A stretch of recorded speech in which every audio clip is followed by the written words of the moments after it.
Hello guys, welcome to back my YouTube channel. और इस YouTube channel पर ये जो वीडियो बन रही है, इस वीडियो में हम क्या जानेंगे ये सभी को यहाँ पर दिख रहा होगा। आज हम पढ़ेंगे ऑप्टिक्स। ऑप्टिक्स का मतलब क्या होता है। अगर हम बोलें कि ऑप्टिक्स कहाँ किसे जाएगा, तो इसमें हम पढ़ते हैं study of light is called optics. जैसे आपको एक नंबर में या कोई भी फिल इन द ब्लैंक्स आ जाए कि what is optics, what is optics, तो आप बोलेंगे कि study of light is called optics. Study of light is called optics. अब स्टडी ऑफ लाइट मतलब लाइट के बारे में हम कुछ चीज़ें जानेंगे।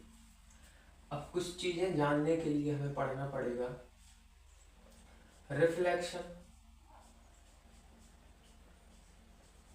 और रिफ्रैक्शन।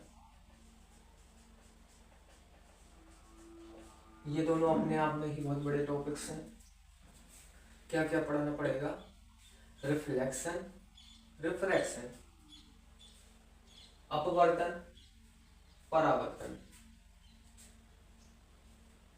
परावर्तन और अपवर्तन, रिफ्लेक्शन एंड रिफ्रैक्शन, दो चीजें हमें पढ़नी पड़ेंगी। अब ऑप्टिक्स को शुरू करने से पहले हमें कुछ चीजें पता होनी चाहिए। जैसे मैं बोलूं कि बल्ब लाइट जनरेट कर रहा है, लाइट रे ऑफ लाइट जो है जनरेट कर रहा है, निकल रही है इसके अंदर से, ठीक है। या सन का एग्जांपल ले लो, सन भी रे ऑफ लाइट जनरेट करता है, उसके अंदर लाइट प्रेजेंट होती है। या हम कहें sun is a source of light. तो जैसे हमने बोला सन है, अब सन लाइट जनरेट तो कर रहा है, अब उससे फिजिक्स की भाषा में क्या बोला जाएगा?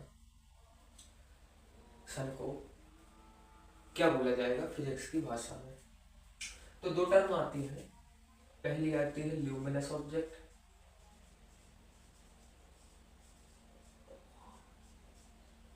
दूसरी आती है non luminous.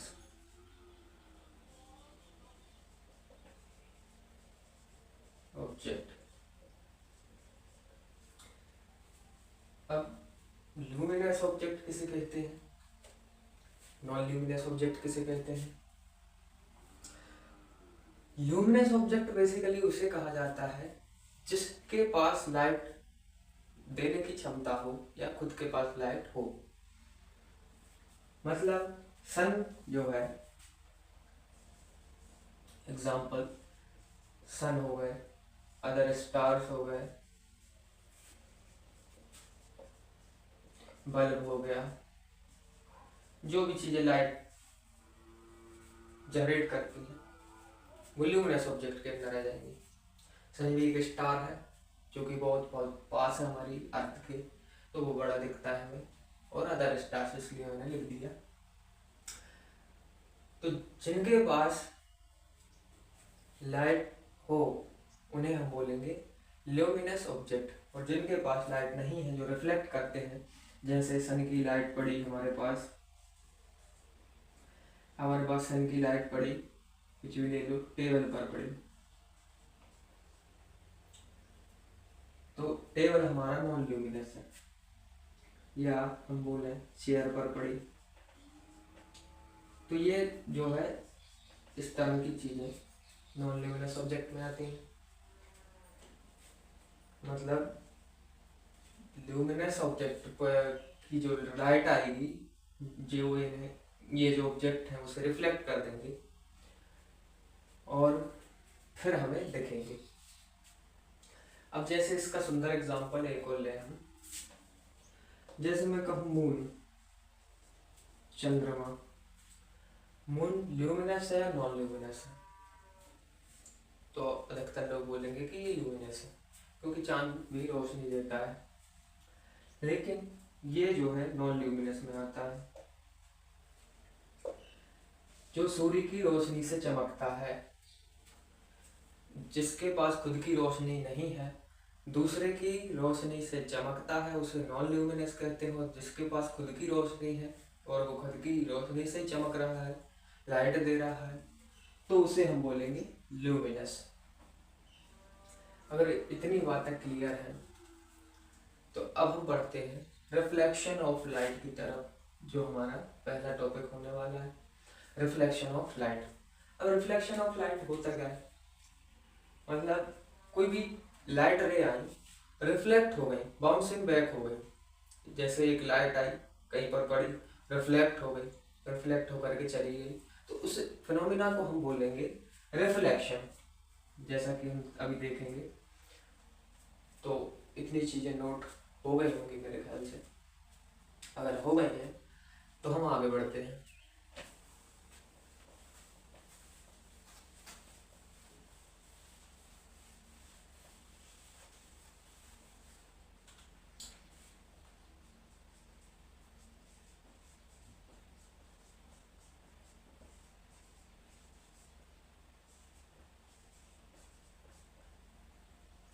Reflection of light. Reflection of light की डेफिनेशन क्या हो? The bouncing back of light rays is called reflection of light. जैसे मैं यहाँ पर इसका एग्जाम्पल देता हूँ, ये हमने एक प्लेन सरफेस ले लिया, स्मूथ सरफेस, चिकनी सतह है।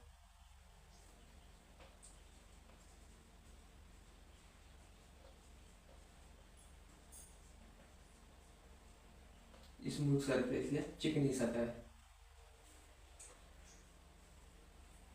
उसके बाद यहाँ से लाइट रे आई, यहाँ पर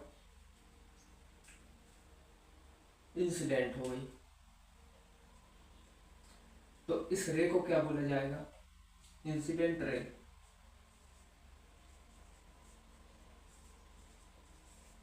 इंसिडेंट रे हम इसे बोलेंगे। अब यहाँ पर जो नॉर्मल हम बनाएंगे, एक लाइन जिसे नॉर्मल बोला जाता है। क्या बोला जाता है इसे? नॉर्मल, जो हमेशा सरफेस के परपेंडिकुलर रहता है। हमेशा किसके परपेंडिकुलर रहता है? सरफेस के। मतलब नॉर्मल और सरफेस के बीच में हमेशा 90 डिग्री का एंगल बनेगा।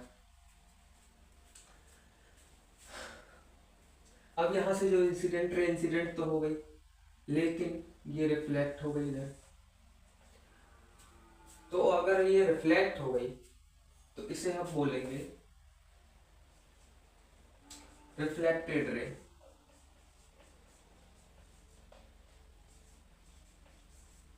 रिफ्लेक्टेड रे अगर इसे हम बोलेंगे। और यहां पर जो एंगल बन रहा है, जो एंगल नॉर्मल और इंसिडेंट रे के बीच में बन रहा है, उसे बोलेंगे हम एंगल आई। एंगल आई मतलब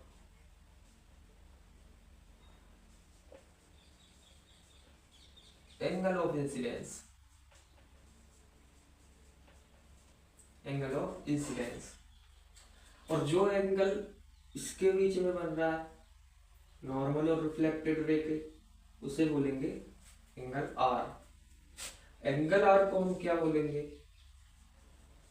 एंगल ऑफ रिफ्लेक्शन। सीधी सी बात है, इंसिडेंट रे और नॉर्मल के बीच में जो एंगल बन रहा है उसे बोलेंगे angle of reflection, angle of incidence. क्योंकि इंसिडेंट रे के और नॉर्मल के बीच में बन रहा है, इसलिए हम उसे बोल रहे हैं क्या? Angle of incidence. और रिफ्लेक्टेड रे, जो कि रिफ्लेक्टेड रे और नॉर्मल के बीच में जो एंगल बन रहा है, तो उसे हम क्या बोलेंगे? Angle of reflection. क्योंकि ये रिफ्लेक्शन का एंगल है, ये इंसिडेंस का एंगल था, ये रिफ्लेक्शन का। और उसके बाद कुछ नई चीजें आई हैं, पुरानी है, वैसे आपके लिए नहीं होगी। जो ये एंगल है, इस एंगल को हम बोलते हैं एंगल जी। ये जो सरफेस और इंसिडेंट रे या रिफ्लेक्टेड रे के बीच में जो बन रहा है, एंगल जी। अब एंगल जी को हम क्या बोलेंगे, तो एंगल जी को हम बोलते हैं ग्लांसिंग एंगल। ग्लांसिंग एंगल बोलते हैं वैसे, ठीक है भाई। अब ये जो पॉइंट है यहाँ पर ये रिफ्लेक्शन हो रहा है, जहाँ पर ये इंसिडेंट हुई और यहीं से रिफ्लेक्ट हो गई और वही नॉर्मल है, इसे हम बोलेंगे पॉइंट ऑफ इंसिडेंस।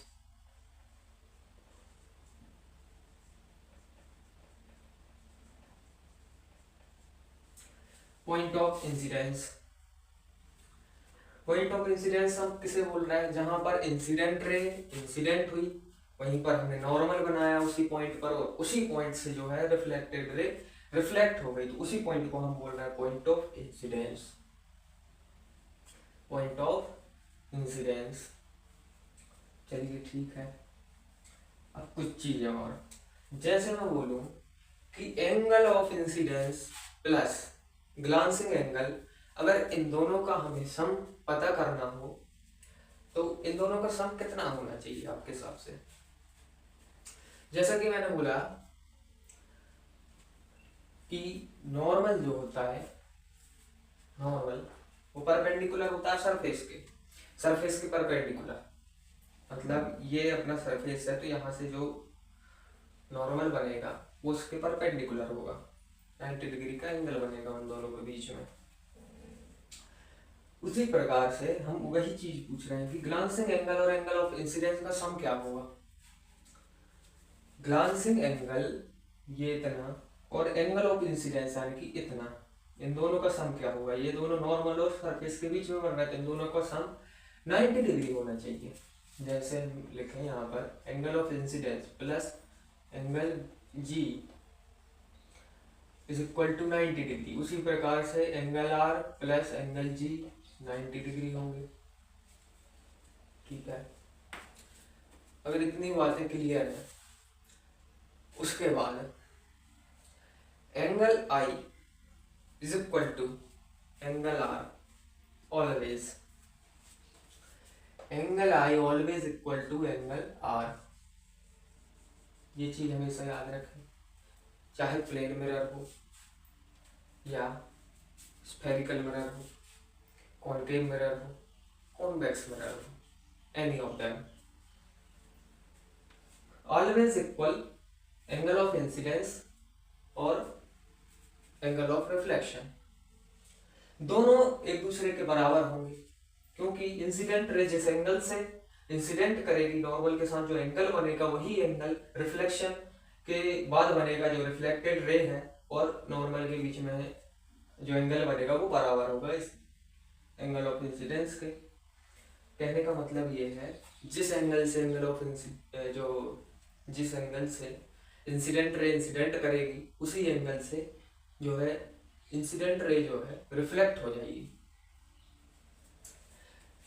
जिस एंगल से ये आई उसी एंगल से ये यहाँ चली गई, और यहाँ पर बीच में हमने नॉर्मल बनाया तो इस साइड जो एंगल बनेगा वो बराबर रहेगा जो इस साइड एंगल बनेगा उसके, ठीक है। तो ये पूरी कहानी होती है खत्म, जो कि है रिफ्लेक्शन ऑफ लाइट की। रिफ्लेक्शन क्या होता है, bouncing back of light, bouncing back of, ये यहाँ टकरा के बाउंस बैक हो गई, इस फिनोमेना को हम बोलते हैं रिफ्लेक्शन। ये डायग्राम आ सकता है, इम्पोर्टेंट टॉपिक है यहाँ पर। इसके बाद जो टॉपिक आएगा वो भी इम्पोर्टेंट रहेगा, वो भी पूछ लिया जाता है। अगर कुछ पढ़ो ना पढ़ो 4-5 चीज़ें पढ़ लेना, एक ये एक इसके बाद जो टॉपिक आने वाला है वो, और जैसे जैसे टॉपिक आते जाएंगे हम आपको इन्फॉर्म करते जाएंगे क्या पढ़ना है क्या नहीं पढ़ना। बाकी ये यहाँ पर मटेरियल तो बहुत सारा मिलेगा आपको, कुछ चीज़ें समझनी है लेकिन कुछ याद रखनी है, सारी याद रख लो तो अच्छी बात है, मेन पॉइंट याद रख लेना, बाकी देखते हैं। ठीक है, इतनी चीज़ें अगर लिख ली हो तो आगे बढ़ते हैं।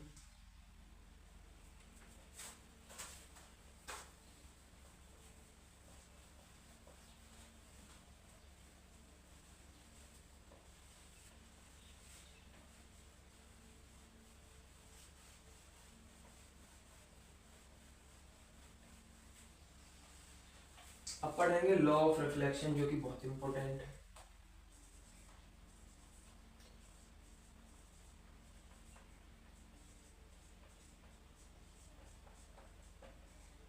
Law of reflection, law of reflection क्या होते हैं? देखिए, पहला लॉ ये कहता है कि इंसिडेंट रे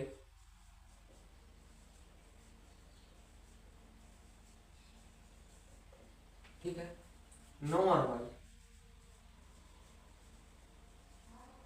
और रिफ्लेक्टेड रे एंड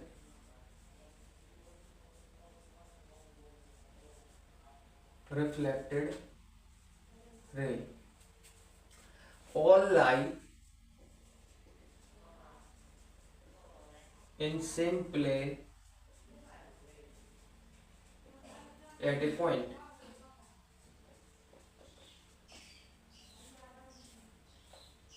मतलब जो इंसिडेंट रे है, जो नॉर्मल है और जो रिफ्लेक्टेड रे है, उस एक ही प्लेन पर देखने को मिलेंगे, एक ही पॉइंट पर। यहाँ पर जो है सब चीज देखने को मिलेंगी। जैसे हम बोल रहे थे point of incidence, incident ray incident हुई इसी प्लेन पर, इसी पर हमने नॉर्मल बनाया और यहीं से हमें रिफ्लेक्टेड रे भी देखने को मिलती है। और जो पॉइंट है जहाँ पर सब चीजें मिल रही हैं, उस पॉइंट को बोलते हैं point of incident.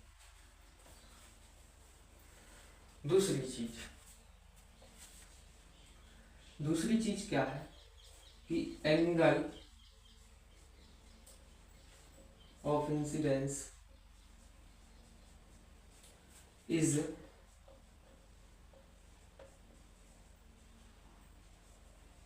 always equal to angle of reflection। मतलब जो एंगल आई है वो हमेशा बराबर होगा एंगल आर के। ये चीज दूसरा नियम बोलता है। क्या बोलता है कि angle of incidence is always equals to angle of reflection. Angle of incidence is always equals to angle of reflection. Angle I हमेशा बराबर होगा एंगल आर के। एंगल आई हमेशा बराबर होगा एंगल आर के। ये चीज नहीं नकारी जा सकती। कोई मिरर हो कहीं पर, जैसे मान लीजिए हम ये चीज ना बताते, ये बता देते सिर्फ कि एंगल ऑफ इंसिडेंस बराबर होता है एंगल ऑफ रिफ्लेक्शन के। अब मान लो कल कोई ऑब्जेक्टिव आ गया कि हमारे पास एक स्फेरिकल मिरर है, वहां पर हमारा जो इंसिडेंट रे आई, इंसिडेंट हुई, रिफ्लेक्ट होकर के चली गई, तो बताइए कि जो एंगल ऑफ इंसिडेंस है और एंगल ऑफ रिफ्लेक्शन वो बराबर होंगे या नहीं। तो ये चीज आपको याद रखनी है कि कोई भी मिरर हो, कैसी भी कंडीशन हो, हर जगह ये वैलिड होता है। इसमें कोई एक्सेप्शन नहीं है, कोई कंडीशन नहीं है, कुछ नहीं है। ये चीज हमेशा बराबर होती है। तो आज की क्लास जो है यहाँ पर हम खत्म करते हैं। उसके बाद नेक्स्ट क्लास में पढ़ेंगे हम अगले टॉपिक्स। और बेसिकली ये दोनों टॉपिक्स जो है बहुत इंपॉर्टेंट है। ये लॉ पूछ लिए जाते हैं direct. Law what is law of reflection 2 number 3 number में दे दिया, और रिफ्लेक्शन ऑफ लाइट तो 3 से 4 नंबर में पूरा पूछ लिया जाता है डिटेल में। तो आप उसको भी याद रखें, इसको भी रखें। ये 2 चीजें चांस रहते हैं कि पूछे।